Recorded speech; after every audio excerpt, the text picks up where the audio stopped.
Assalamualaikum warahmatullahi wabarakatuh. Bismillahirrahmanirrahim. Halo teman-teman, semoga teman-teman yang kebetulan atau sengaja menonton video ini tetap diberikan kesehatan, kelancaran rezeki, dimudahkan segala urusan, sehingga teman-teman dapat menjalankan aktivitas sehari-hari dengan lancar. Apakah Nabi melakukan dosa kecil? Setelah sepakat bahwa seluruh Nabi adalah maksum, bersih atau terpelihara dari dosa-dosa besar dan dosa-dosa kecil yang dapat merendahkan kedudukan serta mengurangi pribadi mereka, para ulama berbeda pendapat tentang dosa-dosa kecil lain yang dilakukan oleh para nabi. Menurut Qadhi Abu Bakar dan Ustadz Abu Bakar, para nabi juga melakukan dosa-dosa kecil. Ulama-ulama Mu'tazilah juga mengatakan demikian. At-Tabari dan ulama-ulama lainnya dari kalangan ahli fikih, ahli ilmu kalam, dan ahli hadis mengatakan bahwa nabi-nabi Allah juga berbuat dosa-dosa kecil seperti disebutkan di Al-Quran dan hadis Nabi Muhammad SAW. Itulah pendapat kebanyakan para ulama.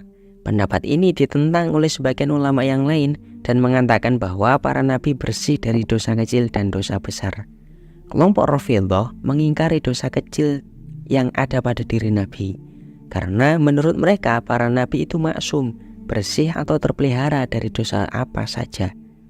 Jumhur mayoritas ahli fikih mazhab Maliki, Hanafi, dan Syafi'i juga menentang bahwa para nabi ada yang berbuat dosa-dosa kecil dengan mengatakan semua nabi Allah bersih atau terpelihara dari melakukan dosa kecil, sebagaimana bersih atau terpeliharanya dari melakukan dosa-dosa besar. Kita diperintahkan mengikuti seluruh perbuatan dan tindak tanduk mereka secara mutlak tanpa ada pengecualian apa-apa.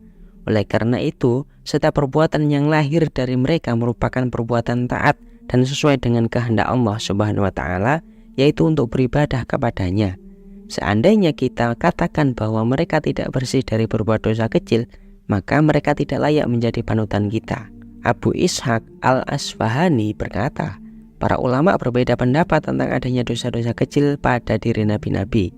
Namun kebanyakan mereka berpendapat bahwa hal itu tidak boleh ada pada diri mereka, hanya sebagian kecil yang membolehkannya, tapi mereka tidak mempunyai dalil yang kuat tentang itu. Sebagian ulama mutaakhirin atau ulama belakangan ini lebih memilih pendapat pertama yang menyatakan bahwa para nabi itu juga berbuat dosa kecil. Mereka berkata, Allah Subhanahu wa Ta'ala mengabarkan kepada kita bahwa akan terjadi dosa-dosa kecil itu pada diri sebagian mereka. Akan tetapi ia langsung menegurnya dan menyatakan bahwa perbuatan itu tidak benar, sehingga mereka meminta ampun dan bertobat kepadanya. Hal tersebut banyak dijelaskan dalam Al-Quran dan hadis. Yang jelas, hal itu tidak menurunkan derajat dan martabat mereka sebagai nabi-nabi Allah, sebab perbuatan itu jarang sekali timbul dari mereka dan timbulnya karena hilaf atau lupa, tidak ada unsur kesengajaan.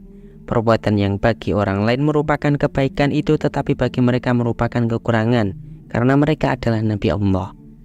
Sungguh bijaksana perkataan Al-Jundi yang berbunyi, amalan-amalan baik yang dilakukan oleh orang-orang baik belum tentu baik bagi orang-orang muqarrabin, orang yang didekatkan oleh Allah. Maksudnya, amalan-amalan para nabi harus jauh lebih baik dari amalan-amalan orang-orang biasa, walaupun nas-nas menuliskan bahwa akan terjadi dosa-dosa itu pada diri mereka. Namun yang demikian tidak menurunkan derajat dan martabat mereka sebagai nabi-nabi Allah, sebab mereka orang-orang yang teruji. Diriwayatkan oleh Ibnu Al-Mubarak dari Uqbah Ibnu Amir bahwa Rasulullah SAW bersabda, di akhirat setelah Nabi Isa berkata kepada manusia, pergilah kalian menemui Nabi Muhammad SAW yang ummi, yang tidak tahu tulis baca. Maka datanglah orang-orang itu kepadaku untuk meminta pertolongan. Setelah mendengar penuturan mereka, Allah Subhanahu wa Ta'ala mengizinkanku beranjak dari tempat dudukku untuk menghadap kepadanya. Begitu aku beranjak dari tempat dudukku itu, keluarlah bau yang sangat harum dan yang dapat dicium oleh semua orang. Sesampainya di hadapannya, Allah Subhanahu wa Ta'ala memberikan syafaatnya kepadaku dan memberikan cahaya di sekujur tubuhku, mulai dari ujung rambut sampai mata kaki. Kala itu orang-orang kafir berkata, orang-orang mukmin telah mendapatkan orang yang memberikan syafaat untuk mereka, sedangkan kami belum mendapatkannya. Siapakah yang dapat memberikan pertolongan kepada kami? Tidak ada yang lain melainkan iblis laknatullah, sebab dialah yang menyesatkan kami di dunia. Mereka lalu datang kepada iblis dan berkata, orang-orang mukmin telah mendapatkan orang yang memberikan syafaat untuk mereka, sedangkan kami belum mendapatkannya. Oleh karena kamu yang menyesatkan kami di dunia, maka kamu harus bertanggung jawab terhadap kami. Berdirilah kamu dan berikanlah syafaat kepada kami.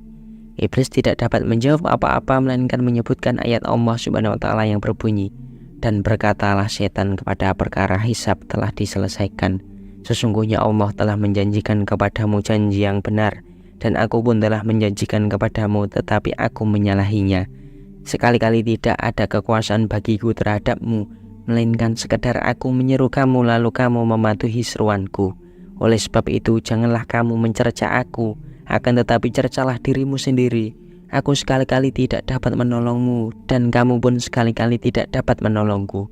Sesungguhnya aku tidak membenarkan perbuatanmu mempersekutukan aku dengan Allah sejak dahulu. Sesungguhnya orang-orang yang zalim itu mendapat siksaan yang pedih. Quran Surat Ibrahim ayat 22. Ketika iblis beranjak dari tempat duduknya, keluarlah bau yang sangat busuk yang dapat dicium oleh semua orang. Kemudian ia dicampakkan ke dalam neraka jahanam. Demikianlah penjelasan apakah Nabi itu pernah melakukan dosa kecil. Ini khilaf ulama. Ada yang mengatakan bahwasanya kadar dosa kecil itu adalah kebaikan biasa saja yang dilakukan oleh orang-orang soleh. Karena derajatnya Nabi itu dianggap dosa kecil. Ada pula yang mengatakan bahwasanya Nabi itu maksum, Nabi itu terjaga dari apapun, entah dosa besar ataukah dosa kecil. Teman-teman, ternyata alam semesta ini yang pernah kita tempati akan menjadi saksi di akhirat nanti. Suatu kali setelah Rasulullah SAW membacakan firman Allah Subhanahu wa taala yang berbunyi, pada hari itu bumi menceritakan beritanya. Quran Surat Az-Zalzalah ayat 4. Beliau bertanya, tahukah kalian tentang berita yang disampaikan oleh bumi itu? Para sahabat pun menjawab, Allah dan Rasul-Nya lah yang lebih mengetahuinya. Beliau pun lalu berkata, berita itu berupa kesaksian bumi terhadap amal perbuatan hamba atau umatnya yang dilakukan. Bumi berkata, pada hari itu ia melakukan hal ini di permukaanku, dan ini dan ini.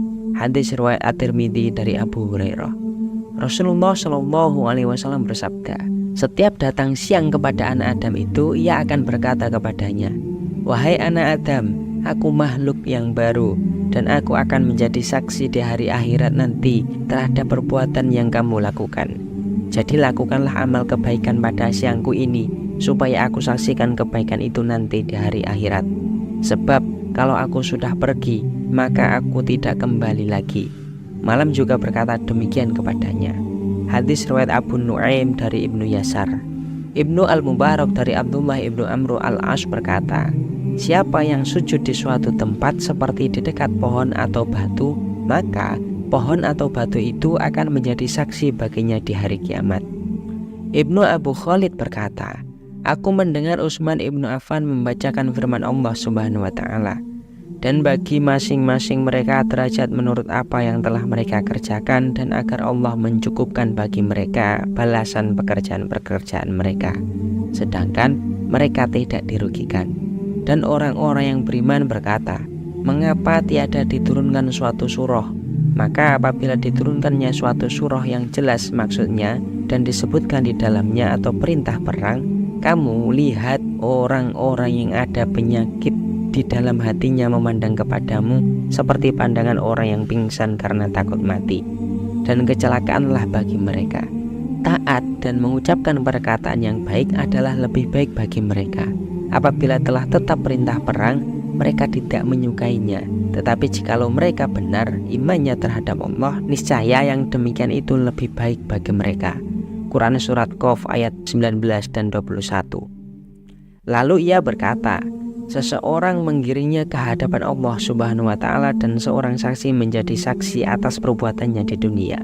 Rasulullah SAW bersabda, harta itu hijau, sangat memikat. Pemilik harta yang paling baik adalah yang memberikan sebagiannya kepada orang miskin, anak yatim, dan orang yang sedang dalam perjalanan. Barang siapa mendapatkan harta dengan cara yang tidak benar, maka ia seperti orang yang makan tapi tidak akan kenyang, dan harta itu menjadi saksi baginya di hari kiamat nanti. Hadis riwayat Muslim dari Abu Sa'id Al-Khudri. Rasulullah SAW bersabda, tidaklah jin, manusia, pohon, batu, dan tanah mendengar suara adzan, melainkan ia menjadi saksi di hari kiamat. Hadis riwayat Abu Sa'id Al-Khudri. Jadi renungkanlah teman-teman, wahai saudaraku, sekalipun kita seorang yang adil dalam memberi kesaksian, namun Allah tetap menjadi saksi atas segala amal perbuatan yang kita lakukan. Tidak sedikit pun yang luput dari laporannya. Allah Subhanahu wa Ta'ala berfirman, kamu tidak berada dalam suatu keadaan dan tidak membaca suatu ayat dari Al-Quran, dan kamu tidak mengerjakan suatu pekerjaan, melainkan kami menjadi saksi atasmu di waktu kamu melakukannya. Tidak luput dari penglihatan Tuhanmu, biarpun sepeser zarrah atau atom di bumi atau di langit. Tidak ada yang lebih kecil dan tidak pula yang lebih besar dari itu, melainkan semuanya tercatat dalam kitab yang nyata, Lauh Mahfuz. Quran Surat Yunus ayat 61. Oleh karena itu, berbuatlah amal kebaikan seperti orang yang benar-benar sadar bahwa perbuatannya dipersaksikan di hari kiamat nanti. Maha suci Allah dan tidak ada Tuhan melainkan Dia. Sulaiman ibnu Rashid berkata, telah sampai kepadanya berita mengatakan bahwa tidak ada sesuatu pun yang menyaksikan perbuatan di dunia ini, melainkan menjadi saksi di akhirat bersama saksi-saksi yang lain. Tidak ada sesuatu pun yang memuji seorang hamba di dunia, melainkan akan memujinya di akhirat bersama saksi-saksi yang lain. Perkataan tersebut benar karena didukung oleh firman Allah Subhanahu wa Ta'ala.